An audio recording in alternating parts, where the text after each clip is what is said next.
पहले पहले रैन के बन जा रे अमतरा, हुक्म पया दरबास उर्भ तपे अंतर करे बन जा रे अमतरा। कसम से ती अरदास, कसम से ती अरदास वखाणे उर्भ ध्यान निवलागा। नामर जागाया कल भीतर बहुड़ जासी नागा। जैसी कलन मुड़ी है मस्तक ऐसी जियड़े बास। तो नानक प्राणी पहले पहले हुक्म पया दरबास। जीवन रूपी राज दा पहला पैर माता के गर्भ तो आरंभ होया। यही जन्म से और ये जन्म काल आनंदमयी से, तो जन्म काल समाधि लीन से माता के गर्भ दे प्रवेश हो गया, जन्म हो गया। पर ये प्रवेश, ये जन्म समाधि लीन से जीवन भर जिहड़ा जीवन बचपन जवानी ते बुढ़ेपे दे दौड़ तो लंघदा है, फिर बचपना, फिर जवानी, फिर बुढ़ेपा, उस आगोश नूं जीवन भर लभदा रहिंदा। उसे ही गुफा, उसे ही समाधि, उसे ही आनंद नूं, उसे ही रस नूं। जन्म काल सारियां दा आनंदमई है, जीवन दुखदाई। जन्म काल ते सारियां दा देवमई है, जीवन दैंतपना हो जाता है। जन्म काल ते सारियां दा प्रकाशमई है, पर जीवन अंधकार हो जाता। जन्म दे ते सारे भगवान की तरह आउंदे ने, पर जीवन शैतान। जीवन रूपी रात का पहला पहर व्यतीत होया भगवान की तरह, बिल्कुल देहमयी समाधि नहीं। एक संत, या इंज कह लो सारी दुनिया विच संत बनने का जो ख्याल पैदा होया, भगत बनने का जो ख्याल पैदा होया, ईश्वर की प्राप्ति की जिहड़ी चाहत पैदा हुई, इसकी सब तो पहले अनुभूति माता के गर्भ विच हुई सी। सब तो पहला आनंद इसने माता के गर्भ विच माणिया सी। जीवन रूपी रात का दूसरा तय हुण जीवन प्राप्त हो गया है। ते प्राप्त होंदियां की होया है? साहिब श्री गुरु नानक देव जी महाराज इसनों इस ढंग नाल बयान करते हैं। दूजे टहरे रैन के वन जा रहा मित्रा, विसर गया ध्यान। वो जिहड़ी ध्यान की एकाग्रता सी भंग हो गई। उस जो सुरत जुड़ी हुई सी टुट गई, समाधि भंग हो गई। आम असी सुनते हाँ किसी योगी की, किसी संत की जब समाधि भंग होवे प्रभावित हो जाता, उत्तेजित हो जाता है। और जेड़ा भी उसकी समाधि भंग करे, कई दफा ऐसा देखने दे चाहे उन्हें श्राप देने पर उतरता है। बच्चे का इधर माता के गर्भ तो बाहर आना समाधि का भंग, एक संत की समाधि भंग। अजे ये श्राप देने जोगा तो है नहीं, तो धाइयां मार के रोया, चीख निकली है, रोया, रोई जा रहा है, रोई जा रहा है। हैरानगी है कि बाहर आंदे ही रोन लग पे, इस संसार विच आउंदे ही रोन लग पे। जीवन प्राप्त होया है तो रोन लग पे है। जन्म काल विच नहीं रोया, माता के गर्भ विच नहीं रोया। यही उसका जन्म सी। ते जन्म का पीरियड ये 10 महीने तक असीं मन सकते हैं। 10 महीने तक ये जन्म काल सी। फिर बालपन 9 साल तक बचपना, बिल्कुल बचपना। फिर अगां कोई 35-40 साल तक जवानी, युवा अवस्था है। फिर जवानी तो पैर खिसकता है, बुढ़ेपे दे जो है कदम जो है पैंदे ने इस तरीके नाल 4 पड़ावां तो साडा ये जीवन लंघदा है। प्रथम जन्म, ये पीरियड, ये अवसर 10 महीने दा। 10 महीने की लंबी समाधि। कहते ने अगर इतनी लंबी समाधि कोई जीवन काल विच प्राप्त कर लवे तो उसने अपने आद नूं लभ ले, उसने अपना पिछोकड़ लभ। समाधि लगती है किसी की 10 मिनट, किसी की 5 मिनट, किसी अभ्यासी की 1 घंटा, किसी की 2 घंटा, कदी कदी लखां दे चंग, हज़ारां दे चंग कर मनुख धार्मिक दुनिया च ऐसा पैदा हो जाता है जिसकी समाधि कई महीने लगती है, और जिसकी 9-10 महीने पूरी समाधि लग गई, समझ लो उसने अपना जन्म काल लभ लिया। ते जिसने उस जन्म को पकड़ लिया है, उस जन्म को लभ लिया है, फिर ऐसो जन्म विच मृत्यु होंदी ही नहीं। ये फिर जन्म ते मरण तो रहत हो गया जिहड़ा आम संसार विच चलदा है। उसनूं ऐसा जन्म लभ्या जिहदे च मृत्यु ही नहीं, उसनूं ऐसी दुनिया लभी जिस विच मौत है ही नहीं। अमृत मृत्यु तो रहत जीवन, उन्हें अमृत लगते हैं। मनुख दे प्राणां विच ये जो आब हयात दी प्यास है, ये जो अमृत दी प्यास है, दरअसल ये प्यास भी माता दे गर्भ तो चले। क्यों? उस जन्म काल विच भी मृत्यु का भय नहीं सी, मौत का भय है नहीं सी, किसी प्रकार का कोई भी भय नहीं सी। भय चल पैंदा है जीवन प्राप्त, गर्भ तो बाहर आउंदे आई भय चल पैंदा है, बच्चा भयभीत होने लग पैंदा है, डरन लग पैंदा है। तो 10 महीने की ये लंबी समाधि, 10 महीने का ये लंबा अनुभव जीवन भर उसकी चाहत ते तड़प बनाई रखता है। ये गल वखरी है कि जिन्नी चिर तक उस तरह की गर्ममई अवस्था मनुख संसार विच लभ ना लवे, इसनों समाधि लभनी भी नहीं, उस समाधि मिलनी भी नहीं।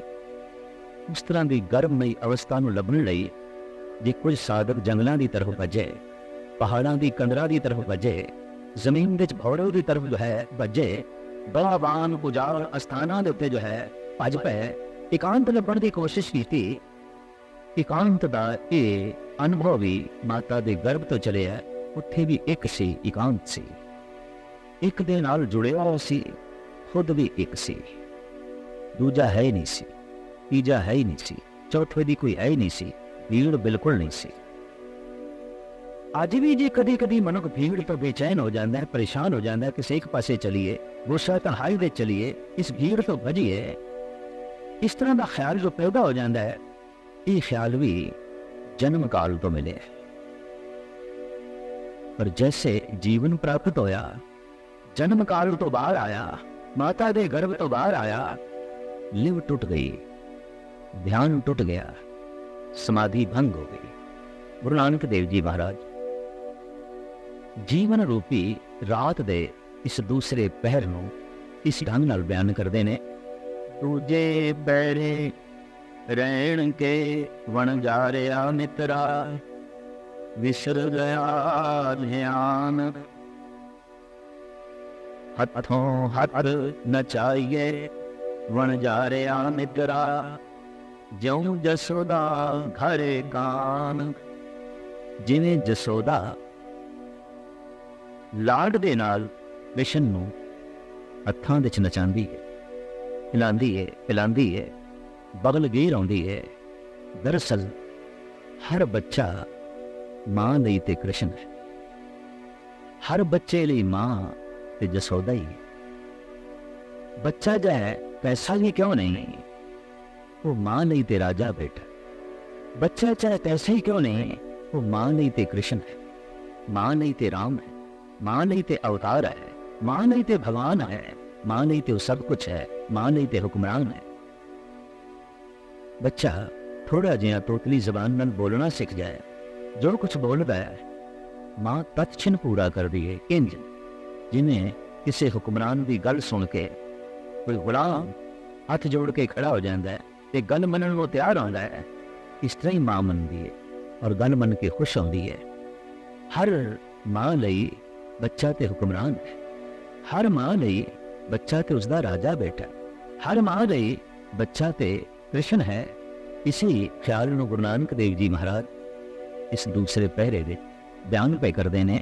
ਦੂਜੇ ਪਹਿਰੇ ਰਹਿਣ ਕੇ ਵਣ ਜਾ ਰਿਹਾ ਮਿੱਤਰਾ, ਵਿਸਰ ਗਿਆ ਧਿਆਨ, ਧਿਆਨ ਦੇ ਟੁੱਟਦਿਆਂ ਧਾਈਆਂ ਮਾਰ ਕੇ ਰੋਇਆ। ਅਜੋਕੀ ਸਾਇੰਸ ਵੀ ਆਪਣੇ ਢੰਗ ਨਾਲ ਖੋਜ ਕਰ ਰਹੀ ਹੈ ਕਿ ਜੰਮਦਿਆਂ ਹੀ, ਬਾਹਰ ਆਉਂਦਿਆਂ ਹੀ, ਜੀਵਨ ਦੇ ਪ੍ਰਾਪਤ ਹੁੰਦਿਆਂ ਹੀ ਬੱਚਾ ਰੋਇਆ ਕਿਉਂ ਹੈ, ਕਿਉਂ ਰੋ ਰਿਹਾ? ਭੁੱਖ ਇਸ ਨੂੰ ਅਜੇ ਲੱਗੀ ਨਹੀਂ, ਸਰੀਰ ਵਿੱਚ ਕੋਈ ਰੋਗ ਹੈ ਹੀ ਨਹੀਂ, ਕੋਈ ਦਰਦ ਤੇ ਪੀੜਾ ਵੀ ਨਹੀਂ।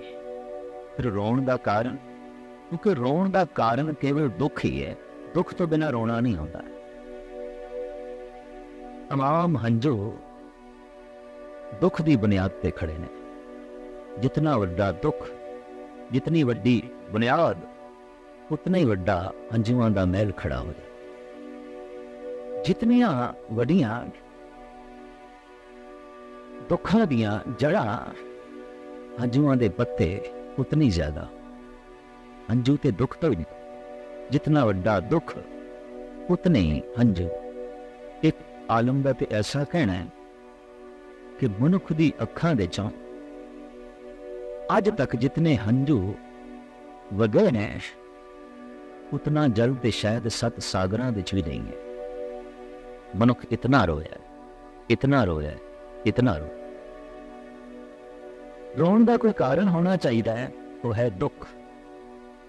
ਇਸ ਬੱਚੇ ਕੋਲ ਕੀ ਦੁੱਖ ਹੈ? ਕਿਉਂ ਰੋਇਆ, ਕਿਉਂ ਰੋ ਰਿਹਾ ਹੈ? ਇਸ ਨੂੰ ਭਾਈ ਗੁਰਦਾਸ ਜੀ ਨੇ ਤੇ ਫਿਰ ਸਾਹਿਬ ਸ਼੍ਰੀ ਗੁਰੂ ਨਾਨਕ ਦੇਵ ਜੀ ਮਹਾਰਾਜ ਨੇ ਆਪਣੇ ਢੰਗ ਨਾਲ ਖੋਲ੍ਹਿਆ। ਭਾਈ ਗੁਰਦਾਸ ਜੀ ਕਹਿੰਦੇ ਨੇ, ਰੋਵੇ ਰਤਨ ਗਵਾਏ ਕੇ, ਮਾਇਆ ਮੋਹ ਹਨੇਰ ਗੁਬਾਰਾ, ਉਹ ਰੋਵੇ ਦੁੱਖ ਆਪਣਾ, ਹੱਸ ਹੱਸ ਗਾਵੇ ਸਭ ਪਰਿਵਾਰਾ। ਇੱਕ ਰਤਨ ਗਵਾ ਗਿਆ, ਇੱਕ ਰਤਨ ਗਵਾਚ ਗਿਆ, ਇੱਕ ਰਤਨ ਕਿਧਰੇ ਖੋ ਗਿਆ ਹੈ। ਬੱਚੇ ਕੋਲ ਕਿਹੜਾ ਰਤਨ ਸੀ? ਧਿਆਨ ਦਾ ਰਤਨ ਸੀ। ਹੁਣ ਜਿਹੜੀ ਜੀਵਨ ਯਾਤਰਾ ਚਲੀਏ, ਇਹਦੇ ਚ ਗਿਆਨ ਤੇ ਵਧੇਗਾ, ਧਿਆਨ ਨਹੀਂ ਵਧਣਾ। ਧਿਆਨ ਤੇ ਟੁੱਟ ਗਿਆ, ਹੁਣ ਗਿਆਨ ਵੱਧਦਾ ਜਾਏਗਾ। ਉਮਰ ਦੇ ਨਾਲ ਨਾਲ ਇਹ ਗਿਆਨੀ ਹੁੰਦਾ ਜਾਏਗਾ, ਧਿਆਨੀ ਨਹੀਂ। ਜਨਮ ਦੇ ਚ ਇਹ ਧਿਆਨੀ ਸੀ, ਜੀਵਨ ਵਿੱਚ ਇਹ ਗਿਆਨੀ ਹੈ। ਧਿਆਨੀ ਨਿਰਮਾਣਤਾ ਦੀ ਮੂਰਤੀ ਹੁੰਦਾ ਹੈ, ਗਿਆਨੀ ਹੰਕਾਰ ਦਾ ਮੁਜਸਮਾ ਹੁੰਦਾ। ਧਿਆਨੀ ਪ੍ਰੇਮ ਦੀ ਮੂਰਤੀ ਹੁੰਦਾ, ਜਦਕਿ ਗਿਆਨੀ ਅਹੰਕਾਰ ਦਾ ਹੀ ਚਿਤਰਨ ਕਰਦਾ ਹੈ। ਧਿਆਨੀ ਇਕਾਗਰ ਹੁੰਦਾ ਹੈ, ਜਦਕਿ ਗਿਆਨੀ ਖਿੰਡਿਆ ਫੈਲਿਆ ਹੁੰਦਾ, ਦੂਰ ਦੂਰ ਤੱਕ ਫੈਲਿਆ ਹੁੰਦਾ। ਸ਼ਾਇਦ ਇਸ ਵਾਸਤੇ ਹੀ ਉਰਦੂ ਦੇ एक महान शायर इकबाल ने ऐसा कह देता है कि फिलसफी को बहस में खुदा मिलता नहीं, दौर को सुलझा रहा है और सिरा मिलता नहीं। उनके ज्ञान बढ़ता जा रहे हैं, तो ज्ञान करके वाद विवाद बढ़ेगा। जैसे कि भगत कबीर कहते ने, हर जस सुने न हर उन गावे, बात ही आसमान गिरावे। ये ज्ञान ना ਹੁਣ ਸੁਣੇਗਾ ਨਾ ਗਾਵੇਗਾ, ਬਸ ਬਾਤ ਨਹੀਂ ਆਸਮਾਨ ਗਿਰਾਵੇ। ਗੱਲਾਂ ਨਾਲ ਹੀ ਇਸਨੇ ਆਸਮਾਨ ਨੂੰ ਢਾਣਾ। ਔਰ ਜੈਸੇ ਜੈਸੇ ਉਮਰ ਵਧੇਗੀ, ਗੱਲਾਂ ਵਧਣਗੀਆਂ। ਅਕਸਰ ਦੇਖਿਆ ਕਿ ਬੁੱਢੇ ਜਿਤਨੇ ਬਾਤੂਨੀ ਹੋ ਜਾਂਦੇ ਨੇ, ਉਤਨੇ ਬੱਚੇ ਨਹੀਂ। ਇਹ ਬਾਤੂਨੀ ਹੋਣਾ ਉਮਰ ਦੇ ਨਾਲ ਨਾਲ ਵਧੇਗਾ। 4 ਬੁੱਢੇ ਜਿੱਥੇ ਬੈਠੇ ਨੇ, लगातार 4-4 घंटे बोली जा रहे हैं, बोली जा रहे हैं, बोली जा रहे हैं, लेकिन बोलने का कोई अर्थ नहीं। बस बोलने लिए ही बोलना है, बोलना ही बढ़ता जा रहा है। तो बोलना तो ज्ञान तो आवेगा, मैं ज्यादा जानना, मैं बोलना। पहले ये ध्यानी सी, ध्यानी खामोश हो जाता है, ज्ञानी बोलता है, बहुत बोलता है, बहुत बोलता है। ध्यानी की खामोशी जो संदेश ते उपदेश ले जाती है, ਗਿਆਨੀ ਦੇ ਸ਼ਬਦ ਵੀ ਉਤਨਾ ਸੰਦੇਸ਼ ਤੇ ਉਪਦੇਸ਼ ਨਹੀਂ ਦਿੰਦੇ। ਧਿਆਨੀ ਦਾ ਮੌਨ ਵੀ ਜੋ ਆਨੰਦ ਦੀ ਵਰਸ਼ਾ ਕਰ ਜਾਂਦਾ ਹੈ, ਗਿਆਨੀ ਦੀ ਧੂਆਂਧਾਰ ਤਕਰੀਰ ਵੀ ਝੋਲੀ ਵਿੱਚ ਕੁਛ ਨਹੀਂ ਪਾਉਂਦੀ। ਜੀਵਨ ਤੇ ਗਿਆਨੀ ਹੈ, ਗਿਆਨੀਆਂ ਨਾਲ ਸੰਸਾਰ ਭਰ ਗਿਆ, ਜਗਤ ਭਰ ਗਿਆ। ਬੜਾ ਬੋਲ, ਬੜਾ ਬੋਲ। ਚਾਰ ਬੰਦੇ ਜਿੱਥੇ ਖੜੇ ਨੇ, ਧੂਆਂਧਾਰ ਬੋਲਣਾ ਚੱਲ ਰਿਹਾ ਹੈ, ਧੂਆਂਧਾਰ ਗੱਲਬਾਤ ਚੱਲ ਰਹੀ ਹੈ, ਬਿਨਾਂ ਰੁਕਿਆ ਹੀ ਗੱਲਬਾਤ ਚੱਲ ਰਹੀ ਹੈ। ਪਰ ਬਿਨਾਂ ਰੁਕਿਆ ਹੀ ਇੱਕ ਲੰਬਾ ਮੌਨ ਮਾਤਾ ਦੇ ਗਰਭ ਵਿੱਚ ਚੱਲ ਰਿਹਾ ਹੈ। ਸ਼ਾਇਦ ਬਾਅਦ ਵਿੱਚ ਕੁਛ ਇੱਕ ਲੋਕਾਂ ਨੂੰ ਜੋ ਖਿਆਲ ਆਇਆ ਮੌਨ ਧਾਰਨ ਕਰੀਏ, ਇਹ ਵੀ ਖਿਆਲ ਉੱਥੋਂ ਦਾ ਹੀ ਮਿਲਿਆ। ਇਹ ਸੰਸਕਾਰ ਵੀ ਮਾਤਾ ਦੇ ਗਰਭ ਤੋਂ ਮਿਲੇ। ਮੌਨੀ ਸੀ ਉੱਥੇ, ਧਿਆਨੀ ਸੀ ਉੱਥੇ। ਇਹ ਸਾਰੇ ਸੰਸਕਾਰ ਜੋ ਮਾਤਾ ਦੇ ਗਰਭ ਵਿੱਚ ਮਿਲੇ, ਜੀਵਨ ਭਰ ਕਿ ਉਸ ਦੀ ਤਲਾਸ਼ ਕਰਦਾ ਰਿਹਾ। ਮੈਂ ਮੌਨ ਹੋ ਜਾਵਾਂ, ਮੈਂ ਇਕਾਂਤ ਦੇ ਚਲਾ ਜਾਵਾਂ, ਮੈਂ ਗੁਫਾ ਦੇ ਚਲਾ ਜਾਵਾਂ, ਮੈਂ ਖਾਮੋਸ਼ ਹੋ ਜਾਵਾਂ। ਇਹ ਸਾਰੀ ਅਵਸਥਾ ਗਰਭ ਕਾਲ ਵਿੱਚ ਸੁਤੇ ਸਿੱਧ ਇਸ ਨੂੰ ਪ੍ਰਾਪਤ ਸੀ। ਐਸਾ ਮੌਨ ਜਿਸ ਵਿੱਚ ਨਿਰੋਲ ਅੰਮ੍ਰਿਤ ਰਸਤੀ ਪਰਮਾਤਮਾ ਦੀ ਵਿਚਾਰ ਬਹਿ ਰਹੀ ਸੀ। ਐਸੀ ਇਕਾਗਰਤਾ ਜਿਸ ਵਿੱਚ ਨਿਰੋਲ ਈਸ਼ਵਰ ਹੀ ਈਸ਼ਵਰ ਸੀ, ਪਰਮਾਤਮਾ ਹੀ ਪਰਮਾਤਮਾ। ਐਸੀ ਸਮਾਧੀ ਸੀ ਜਿਹਦੇ ਵਿੱਚ ਕੋਈ ਵੀ ਸਮੱਸਿਆ ਨਹੀਂ ਸੀ, ਜ਼ਿੰਦਗੀ ਦੀ ਕੋਈ ਸਮੱਸਿਆ ਨਹੀਂ, ਨਾ ਖਾਣ ਦੀ, ਨਾ ਪੀਣ ਦੀ, ਨਾ ਜੀਣ ਦੀ, ਨਾ ਸਵਾਸ ਲੈਣ ਦੀ। ਮਾਂ ਸਵਾਸ ਲੈ ਰਹੀ ਹੈ, ਇਹ ਸਵਾਸ ਲੈ ਰਹੀ, ਮਾਂ ਖਾ ਰਹੀ ਹੈ, ਇਹ ਖਾ ਰਹੇ, ਮਾਂ ਪੀ ਰਹੀ ਹੈ, ਇਹ ਪੀ ਰਹੀ ਹੈ। ਪੀਣ ਲਈ ਵੀ ਯਤਨ ਨਹੀਂ, ਖਾਣ ਲਈ ਵੀ ਯਤਨ ਨਹੀਂ। ਅਕਸਰ ਬਹੁਤੀ ਚਿੰਤਾ ਤੇ ਮਨੁੱਖ ਨੂੰ ਰਿਜ਼ਕ ਦੀ ਆਉਂਦੀ ਹੈ। ਰਿਜ਼ਕ ਵੀ ਸੁਤੇ ਸਿੱਧ ਗਰਭ ਕਾਲ ਵਿੱਚ ਬੱਚੇ ਨੂੰ ਮਿਲ ਰਿਹਾ ਹੈ। ਜਦ ਵੀ ਕੋਈ ਸਮਾਧੀ ਲਈ ਸੰਤ ਹੋ ਜਾਂਦਾ ਹੈ, ਉਹਨੂੰ ਵੀ ਰਿਜ਼ਕ ਪ੍ਰਾਕ੍ਰਿਤਿਕ ਰੂਪ ਵਿੱਚ ਮਿਲਦਾ ਹੈ। ਅਗਰ ਉਹ ਸਮਾਧੀ 10 ਮਹੀਨੇ ਦੀ ਲੰਬੀ ਹੋ ਜਾਏ, ਉਹਨੂੰ ਰਿਜ਼ਕ ਪਰਮਾਤਮਾ ਦਿੰਦਾ ਹੈ। ਇਸ ਤਰ੍ਹਾਂ ਦਿੰਦਾ ਹੈ ਜਿਸ ਤਰ੍ਹਾਂ ਗਰਭ ਕਾਲ ਵਿੱਚ ਬੱਚੇ ਨੂੰ ਦਿੰਦਾ। ਬੱਚੇ ਨੂੰ ਖਾਣਾ ਨਹੀਂ ਪੈਂਦਾ, ਬੱਚੇ ਨੂੰ ਪੀਣਾ ਨਹੀਂ ਪੈਂਦਾ, ਬੱਚੇ ਨੂੰ ਸਵਾਸ ਵੀ ਲੈਣੇ ਨਹੀਂ ਪੈਂਦੇ। ਕਈ ਦਫਾ ਸਮਾਧੀ ਲੀਨ ਪੁਰਸ਼ਾਂ ਦੇ ਸਵਾਸ ਵੀ ਰੁਕ ਜਾਂਦੇ ਨੇ, ਫਿਰ ਵੀ ਉਹ ਜ਼ਿੰਦਾ ਹੁੰਦੇ ਨੇ। ਸਵਾਸ ਲੈਣ ਦੀ ਲੋੜ, ਖਾਣ ਦੀ ਵੀ ਲੋੜ ਨਹੀਂ, ਪੀਣ ਦੀ ਵੀ ਲੋੜ ਨਹੀਂ। सब कुछ परमात्मामय हो गया, सब कुछ ईश्वरमय हो गया। तो एकांत, मौन, रस, खेड़ा, ये सब कुछ जो है प्राप्त है। मूल चिंता जी रोजी दी है, रिजिक दी है, ये तो बिल्कुल ही नहीं। साहिब गुरु अर्जन देव जी महाराज का फरमान आप कहते ने, प्रथम ने माखन पाछे दूध मैलो कीनो साबन सूत। प्रथम माता के अस्थन दुध बाद विच है। पहले अस्त्रां विच दुध नहीं है, क्योंकि कोई दुध पीने वाला ही नहीं, प्रकृति ने नहीं दिता। अस्थन बना देते, सौने बना देते, पर खाली ने। भांडा बना देता है, पर भांडों विच अजे प्रभु ने कुछ पाया नहीं। क्या हो जे कोई पीने वाला ही नहीं आया। जैसे पीने वाला गर्भ तो बाहर आउंदा है, भांडे लबालब भर जाते। कितनी वड्डी दया उसकी, कितनी वड्डी उसकी रहमत, कितनी वड्डी उसकी बख्शिश। इस वास्ते गुरु नानक देव जी महाराज कहते हैं कि पहले देते रिजिक संभाहा, पाछे दे जंतु बहा। जंतु बाद विच पैदा होता है, रिजिक पहले पैदा होता है। इसी में शेख सादी साहब ने कहा है, गमे रोजी महर वजन और के दफ्तर राह कि पेशे अस्तिफल एजद अलकुनद पस्ताने मादर रा। भूल के भी कदी रिज़्क दी चिंता ना करी।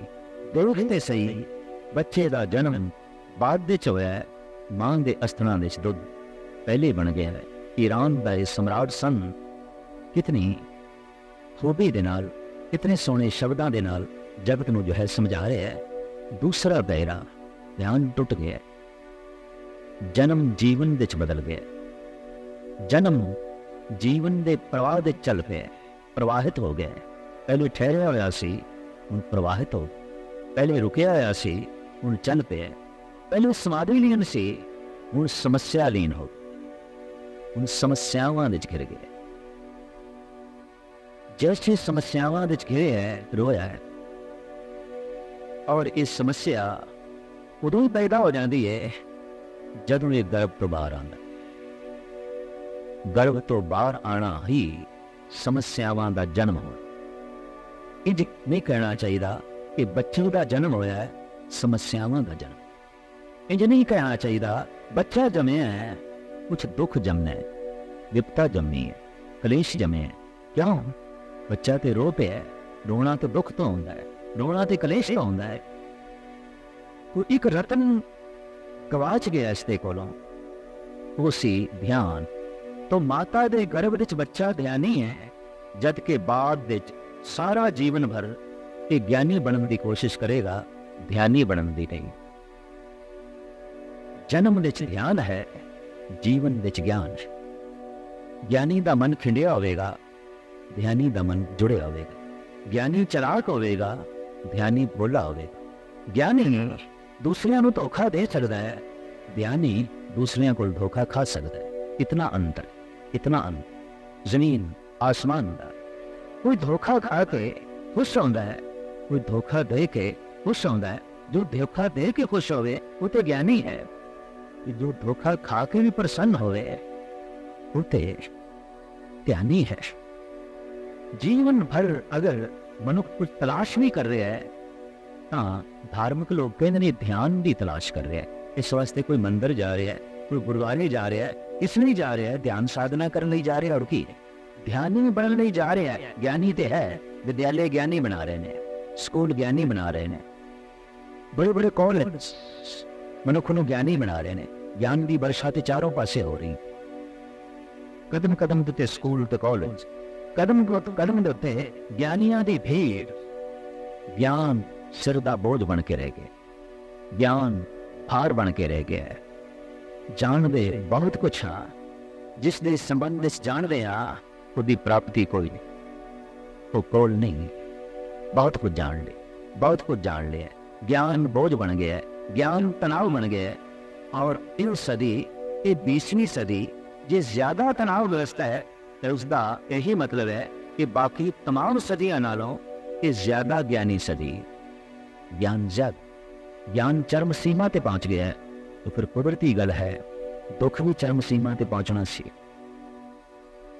ज्ञान करके मन की चंचलता बढ़ी, ज्ञान करके मन का जो है खिंडाव होया।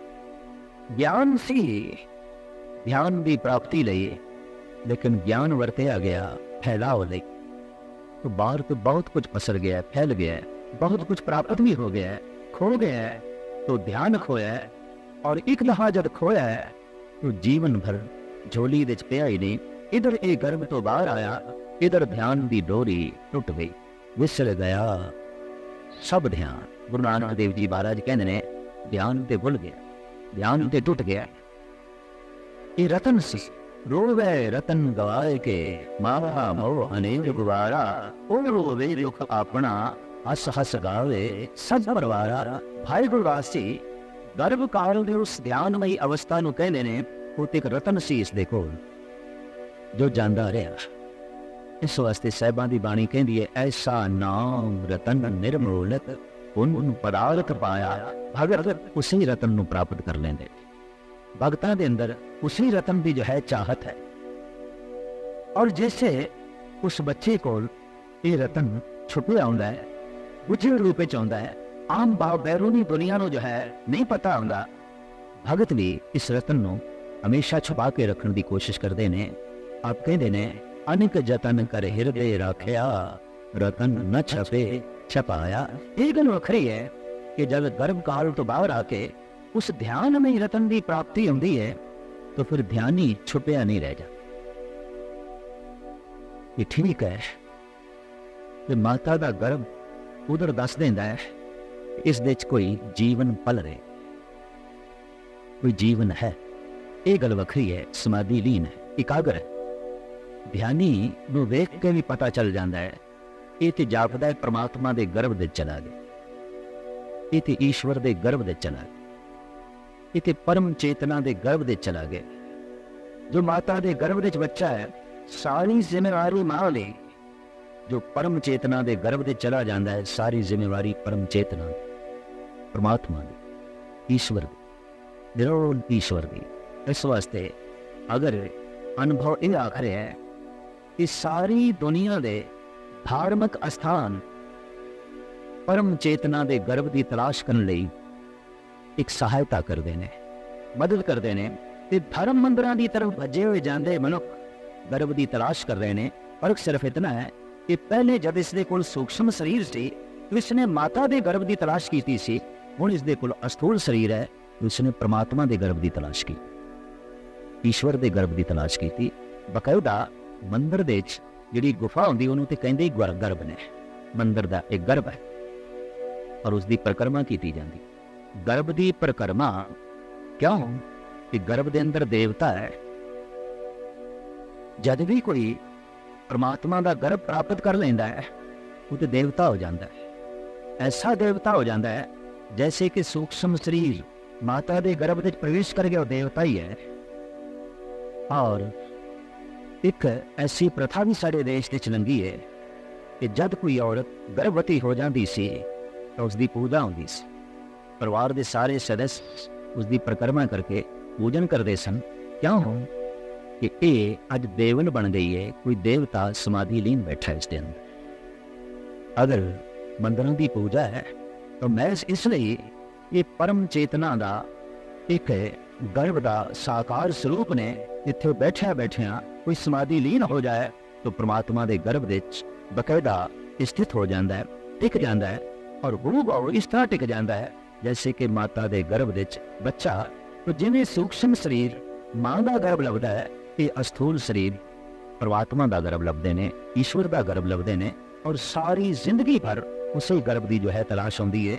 गर्भ चो बाहर आंदे आ कि जो बच्चा रोया है बस उस ध्यान दे टूटन करके जो है रोया है। लिव छुटकी लगी तृष्णा माया अमर वरदाया, दूजे रे रहन के बन जा रहा मित्रा, विसर गया सावधान ध्यान, हथों हथ नचाइए बन जा रहा मित्रा, ज्यों जसोदा घर कान, हथों हथ नचाइए प्राणी, मात कहे सुत मेरा, चेत अचेत मोर मन मेरे, अंत नहीं किछि रेरा, जिन रच रचया तिसे न जाने, मन भीतर धर ध्यान जियो, कहो नानक प्राणी दूजे पैरे, विसर गया ध्यान जी।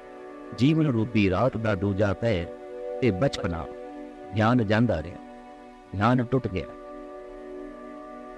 प्रथम रोया क्यों सी ये भी भुल गया, क्योंकि रोने होर बहुत पैदा हो गए और अनंत खिडौणियां दे रोणियां दे तरह तरह के पदार्थां दे रोणियां दे ईश्वरमई और ध्यानमई रोना दब के रह गया। जब कभी किसी की सुरत शब्द नाल जुड़ती है कि जब रो होंदा है तो ये वही रोना होंदा है जिहड़ा प्रथम ये रोया सी जब माता के गर्भ तो बाहर आया सी। ये रोना जिसनों भी नसीब हो जाए समझ लो उसने परमात्मा का गर्भ नसीब कर लिया, उन्हें प्राप्त हो गया। और रह न सका बिन देखे प्रीतमा, मैं नीर वह चलने जियो। ये अवस्था जिसनों प्राप्त हो जाए समझ लो उसने वो प्रथम रोना लभ रहा है, जिसनों प्रथम रोना लग पाया है वो प्रथम आनंद भी लभ लेगा जिहड़ा उसनों माता के गर्भ विच प्राप्त सी। तीसरे चौथे पैरे इस प्राणी ने, इस जीव यात्री ने इस तरीके नाल अपनी तर्ज जिंदगी बतीत की थी। साहिब श्री गुरु नानक देव जी महाराज अगे इंज वर्णन करते।